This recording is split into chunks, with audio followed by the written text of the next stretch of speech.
সারি সারিভাবে সাজানো আছে লাগেজ বহনকারী ট্রলি।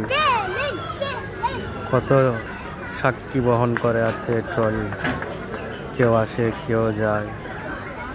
কত ভারী মালামাল বহন করে নিয়ে আসে ট্রলি।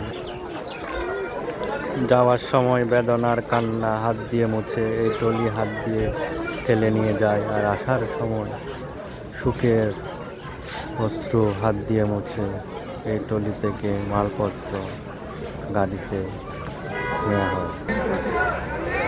কত ড্রাইভার আছে প্রতিদিন এক বাস দুইবার এয়ারপোর্টে আসা যাওয়া করে। অনেকেরই জীবিকা নির্বাহ হয় এর মাধ্যমে। কেউ বা সিএনজি, কেউ বা মাইক্রো, কেউ বা কার, কেউ বা হাইসে করে বিমানবন্দরে আসা যাওয়া করে থাকে।